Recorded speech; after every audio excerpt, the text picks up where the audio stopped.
Bonjour Marius Trésor, Bonjour. merci de répondre au micro de Parole Toulousaine.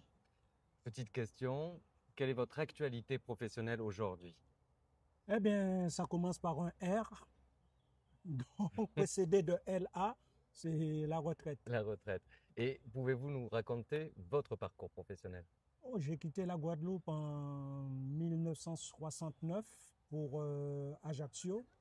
Je suis resté 3 ans à Ajaccio. Je suis parti à Marseille où je suis resté 8 ans.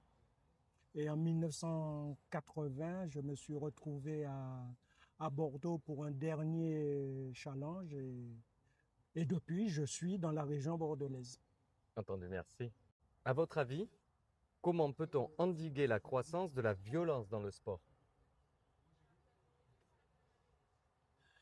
Moi, personnellement, je dirais c'est les garçons, les garçons ou les filles qui jouent au foot maintenant, ils essaient toujours de copier sur les professionnels.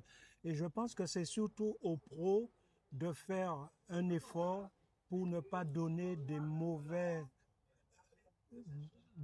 exemples aux gamins. Quand on voit tout ce qui se passe sur un terrain de football, et aussi, ça, ce qui est très important, c'est des parents qui pensent que leurs gamins vont devenir footballeurs professionnels et gagner beaucoup d'argent. On voit des parents qui arrivent, au lieu de soutenir comme il faut un match de football, se permettent de s'en prendre aux arbitres, de s'en prendre aux entraîneurs. Et il y en a même qui s'en prennent à leur propre entraîneur.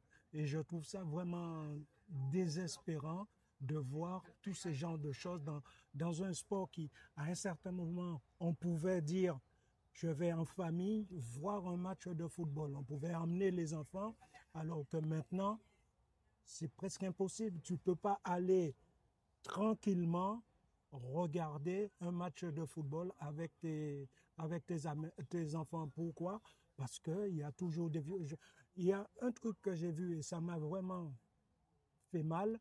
C'est un match, je crois, Ajaccio-Marseille en Coupe de France où il y avait un petit jeune handicapé qui avait un maillot de Marseille et qui s'est fait tabasser. Je me dis, mais c'est plus le football que j'ai connu. Entendu, merci pour votre réponse. À votre avis, quelles sont les grandes évolutions dans le football d'aujourd'hui par rapport à votre époque? Oh, je dirais simplement qu'à mon époque, quand un joueur restait par terre, c'est qu'il avait vraiment quelque chose. Mais maintenant, on a l'impression, mais quel que soit le niveau du foot, qu'il y a trop de comédiens et ça me désole un peu de voir des garçons rester par terre dès que l'arbitre a sorti le carton pour pénaliser son adversaire, recommence à courir comme, comme si de rien n'était.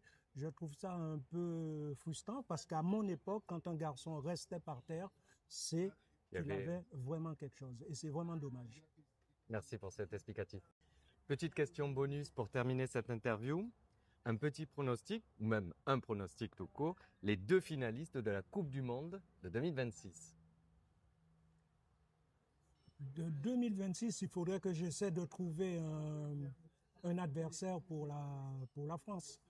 Parce que je pense Déjà que un, donc la France. donc, la France, et pourquoi pas une revanche avec l'Argentine. C'est dit. Merci beaucoup. À très bientôt. Au revoir. Au revoir.